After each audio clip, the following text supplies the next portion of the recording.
Às vezes me perguntam por que que a recuperação muscular tem aquele famoso ditado, parece que um trator passou em cima de nós, né? E não é só uma percepção subjetiva, não. É um processo, um fenômeno fisiológico e bioquímico que realmente leva à sensação de que um trator passou em cima de nós. Porque o trauma muscular ele não é só mecânico. Ele é um evento metabólico sistêmico que envolve todo o organismo. Do ponto de vista local, vai ter ali ruptura dos sacômetros, o sistema actina, miosina, ele não consegue fazer a separação por falta de ATP, né? Porque você está num processo que vai gerar uma inflamação, vai aumentar a produção de espécies oxidadas, a mitocôndria vai ficar mais disfuncional e você vai precisar esse processo actina-miocina que promove inclusive a contração e depois o relaxamento muscular, ele vai ficar comprometido porque esse processo consome muito ATP. Tem as microlesões de membranas que também vão levar ali a um processo, iniciar um processo de recuperação, de regeneração, e aos edemas, que inevitavelmente são formados, porque você tem um vazamento no processo regenerativo, você vai ter aí uma vasodilatação, você vai ter aí o extravasamento, quer seja pelo sistema linfático, quer seja pelo sistema circulatório, de líquidos para os interstícios. E aí você vai ter aí uma concentração maior de mioglobulina, potássio, etc. Você pode medir isso em exames que você vai ver uma queda na corrente sanguínea. No nível celular, você tem um outro problema. Você tem um problema físico, eletrofísico, que você, essa membrana mais desprotegida, né, vamos considerar assim, mais afetada, faz com que haja uma entrada muito grande de cálcio. E aí você tem um problema funcional iônico. Você entra muito cálcio, você não tem potássio suficiente para fazer o equilíbrio iônico. Essa entrada de cálcio excessivo vai levar, inclusive ajudar ao enrijecimento muscular também e levar a uma disfunção mitocondrial. E você tem ativação de proteases, você acaba quebrando cadeias de aminoácidos também, que é o que compõe a estrutura muscular. No nível ainda macro, você tem, né, com isso tudo, a ativação de citocinas, liberação de citocinas inflamatórias, sobretudo interleucina 6, TNF-alfa e prostaglandinas, e o sistema nervoso simpático fica ativado. O organismo entra em sistema de alerta, né? E aí está em todo um redirecionamento energético do corpo. O corpo sempre trabalha na lógica de defesa a curto prazo. Sempre. Então, eu vou fazer o que às vezes você fica prostrado, não é uma sensação simplesmente subjetiva, não. O seu organismo está priorizando economizar energia para proteger sua vida a curto prazo. É uma questão funcional biológica, né? E aí o corpo inteiro entra nesse modo de reparo. E no caso muscular especificamente, ele é um processo caro. A recuperação muscular, ela é cara. A manutenção muscular, só se a gente pensar, a manutenção muscular, ela já é muito cara. É por isso que quem tem muita massa muscular, o metabolismo basal, ele é alto, porque manter músculo é custoso para o organismo. Por isso que em 2 meses separado de academia, você vai ver a nítida a perda, né, muscular. E também você comendo menos proteína, que é a base, a cadeia de aminoácidos, é a base para a formação muscular, você vai perceber dificuldade de ganho muscular ou chegando até a perda, chegando a um catabolismo, né? Ou seja, não só a manutenção, a construção, mas aí a reconstrução muscular, ela é muito cara para o organismo. Cara significa o quê? Consome muito ATP. E aí você pensa, está com o sistema inflamado, você está com mitocôndrias disfuncionais, alta emissão de espécies oxidadas, com uma relação NAD-H, NAD mais ruim, né? E você precisando manter o organismo vivo inteiro com a variável agora de recuperação, de reparação muscular. Ou seja, você vai ter que fazer síntese de novas proteínas, vai ter que ter uma remodelação de matriz extracelular, como por exemplo de colágenos, e ativação de células, que a gente chama de células satélites, células que vão ali promover a regeneração, iniciar a regeneração muscular. Isso tem uma atividade ribossomal elevadíssima, né, que resulta em quê? Alto gasto energético, mesmo em repouso. A regeneração muscular, e aí por isso o repouso não é porque você quer fazer de repouso, não, você não dá conta. O organismo te força a fazer repouso. O organismo, e tem um outro fator, inibe, porque a liberação de citocinas inflamatórias inibe também o sistema dopaminérgico. Você tem tanto a dessensibilização dos receptores, sobretudo D1-like, que é D1 e D5, que vão ser tanto responsáveis pelo sistema de ação, lembrando que a dopamina não é um hormônio do prazer, muitos falam isso por desconhecimento, são 4 vias essenciais, tá? Desde motricidade, a foco e raciocínio, a motivação e a ação pela recompensa, tá? Tem todo um ajuste, que são 4 vias, as vias da dopamina no organismo, mas isso especificamente, o organismo também reduz a síntese de dopamina e os receptores ficam menos sensibilizados. Do ponto de vista eletrofísico, dado a essa disfunção da membrana, a bomba sódio-potássio, né, que vai fazer com que haja, no ponto de vista muscular, o sistema contrátil, né, tanto estendeu, contraiu. Então, nessa contratação, você vai ter ali tem 2 fatores importantes. Você vai precisar da que a gente chama de bomba sódio-potássio, é o que? O potássio entrando nas células com carga iônica positiva e o sódio saindo com carga iônica negativa. Isso ativa que a química aconteça. Antes da química vem esse fenômeno eletrofísico, tá?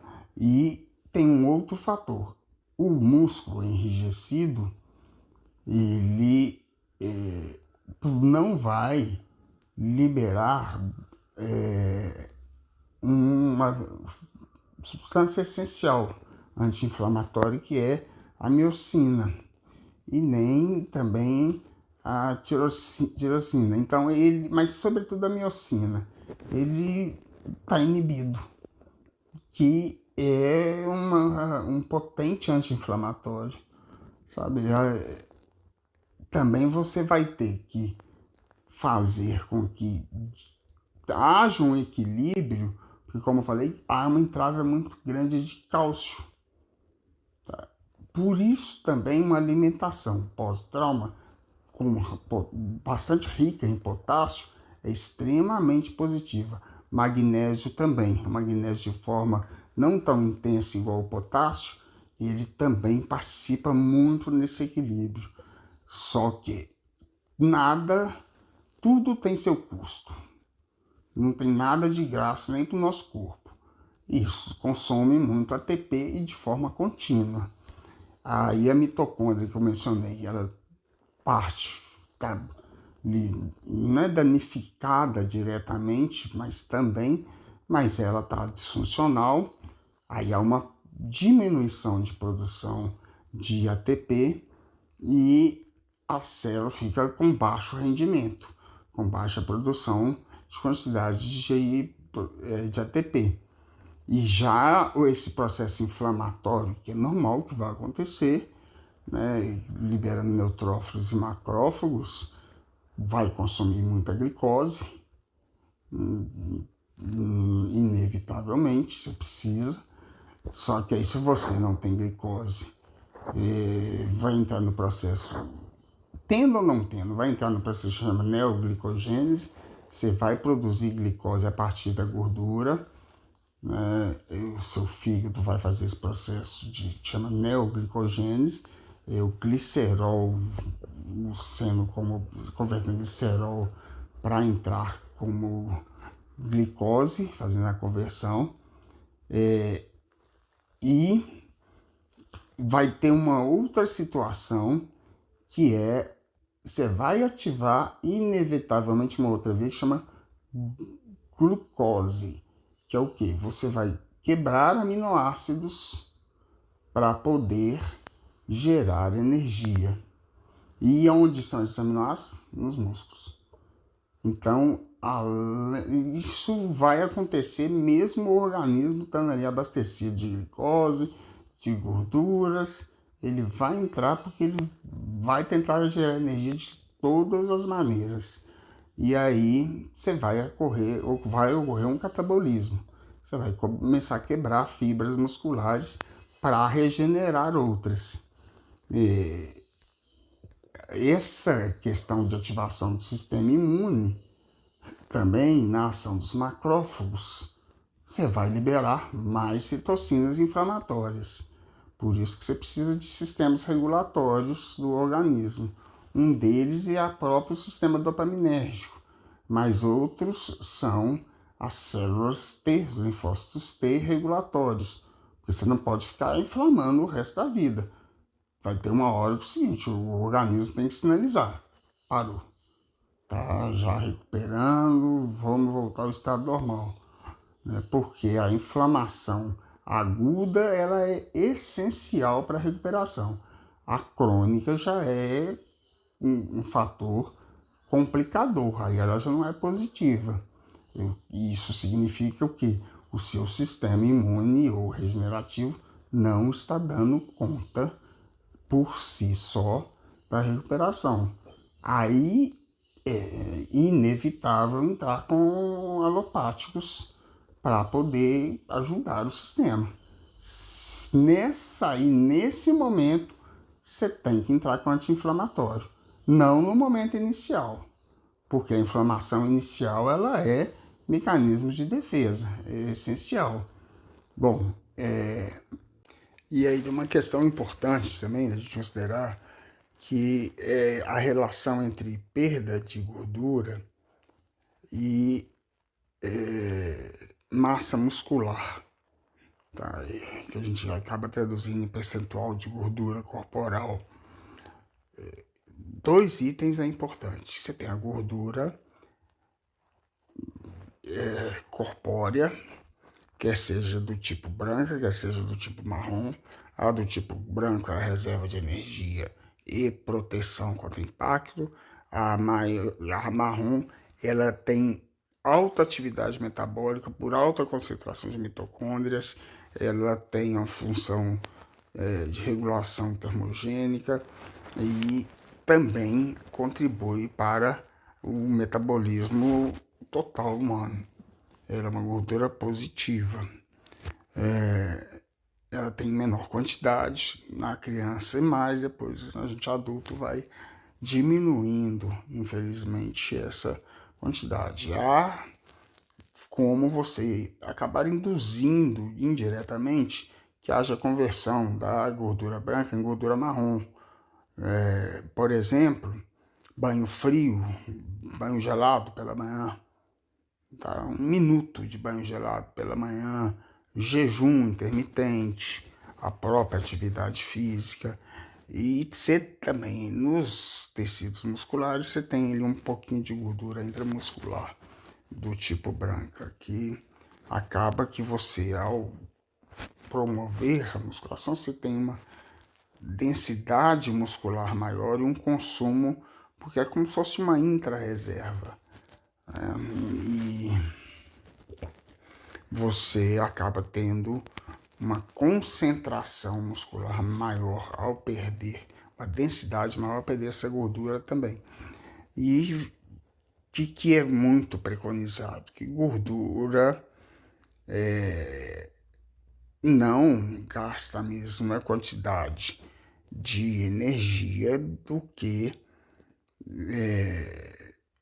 e obviamente ela é uma reserva de energia, do que o tecido muscular. Então, ou seja, a pessoa que tem alto tecido muscular, ela inclusive pode estar mais pesada, tá, na balança do que quem tem um percentual de gordura mais alto. Porque peso não é medida de composição corporal. Músculo é denso e pesado. Ossos, estrutura óssea como um todo, a pessoa maior tende a ser mais pesada, né? Então, esse foi um erro de associar diretamente, sim, uma correlação, mas associar diretamente gordura com peso, né? E você associar diretamente peso à saúde metabólica. São coisas um pouco distintas. O importante é a sua composição corpórea. E de forma que, que aí a musculação, e diversos estudos mostram isso, tem uma eficiência superior ao exercício cardio do que ao aeróbico para perda de peso. Porque, como eu falei, não é que reduzindo, o pessoal reduzindo assim, umas pessoas fazem assim, porque manter músculo é caro. Manter músculo é caro. O que significa isso? Que a gente já falou. Caro significa demanda muito ATP, produção de energia. Tá? Mas ela parada, para só se manter com uma pessoa fora de uma restrição alimentar, ela em si não vai ter tantas sínteses metabólicas assim que vão consumir tanta ATP. O que gera é a atividade anaeróbica contínua, a musculação, o HIIT ou o CrossFit. O HIIT é o mais eficiente de todos para perda de gordura. Curto, de alta intensidade e intervalado, com intervalos curtos. Mas a musculação também é muito eficiente, porque você promove rupturas de fibras musculares. Ao promover, e no caso do HIIT, você induz ainda a ativação do sistema lactato de cetonas. Você força o organismo a funcionar mesmo com baixa oxigenação. Mas isso vai ser papo para outro podcast. E aí a gente, voltando ao músculo, você tem ruptura na musculação de fibras musculares, e aí você precisa de quê? Recuperar. Aí não é o músculo em si que é caro. É caro porque recuperação muscular demanda o alto consumo de ATP. Faz com que a sua taxa de metabolismo basal fique mais alta. Por isso. Então a musculação tem realmente um conjunto nutricional, sono, a atividade da musculação em si, para que você alcance resultados positivos em termos de eficiência, de proporção e composição corporal. Mas a questão é que o músculo não é que ele por si só vai demandar alto ATP. A atividade da musculação ela trabalha com ruptura de fibras, ainda mais muito focada no anabolismo, e essas rupturas de fibra precisam recuperar, e isso gasta-se muito ATP. E aí, como eu mencionei, o próprio sistema, com isso o hipotálamo recebe informação, fazendo com que ele mesmo entenda, baixa a motivação, baixa o gasto de energia, faz uma conta. Agora é preferível sobreviver ou agir? Sobreviver. Então, para de qualquer ação. Aí você tem esse sistema induzindo tanto dor, que ela parte do hipotálamo, quanto desmotivação, além da real falta de energia. O sistema nervoso central, como mencionei, ele ativado, ele vai aumentar a sensação de fadiga, você vai estar com hiperativo, isso vai gerar um estresse, e também vai levar, junto a todo esse conjunto, a essa sensação de prostração, falta de energia, queda de motivação. E aí não é questão psicológica, não, é bioquímica. Se você está com menos conversão de dopamina e menos produção, e você está com o próprio hipotálamo, vai desensibilizar, levar sinais, sobretudo D1 e D5, são os receptores de dopamina, D1, D2, D3, D4, D5. E aí, sobretudo D1 e D5 vão ficar desensibilizados. Você não vai ter essa busca de recompensa, busca pela ação, concentração, isso tudo vai ficar comprometido. E mesmo que a lesão seja, por exemplo, numa perna, isso vai envolver todo o sistema metabólico do organismo, né? E como eu mencionei, vai ativar a glucose, você vai consumir aminoácido para gerar energia também.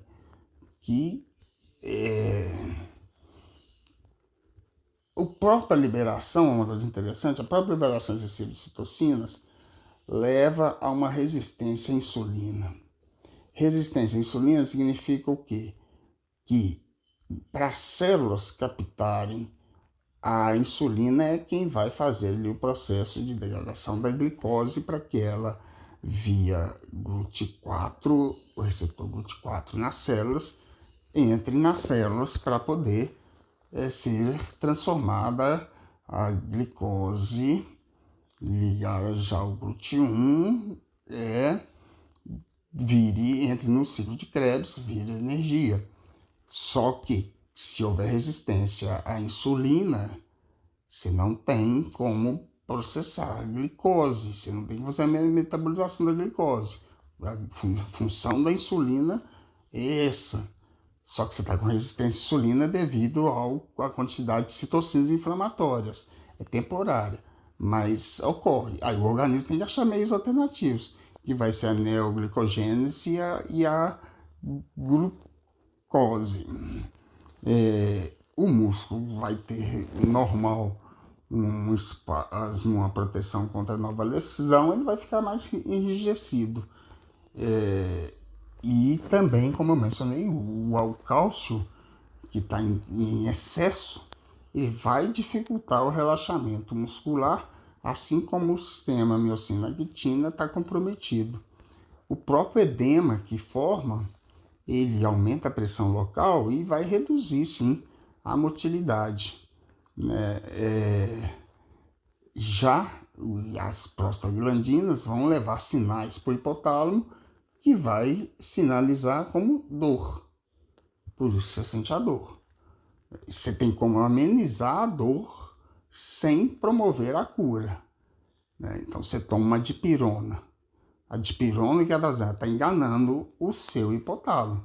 Ela não está cuidando de regeneração em momento algum, mas ela está fazendo com que o seu hipotálamo sinalize por menos dor, né? E esse processo de recuperação muscular, dada com um tipo específico de células, ele não é um processo, eu não vou dizer que assim, ele é extenso, mas ele também não é um processo curto.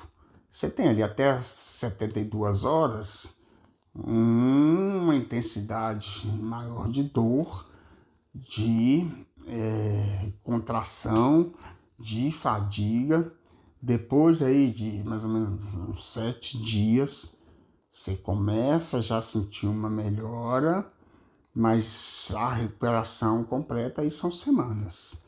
Não é dos mais lentos processos de recuperação, mas não é dos mais rápidos. Inclusive está mais para ser dos mais lentos do que dos mais rápidos.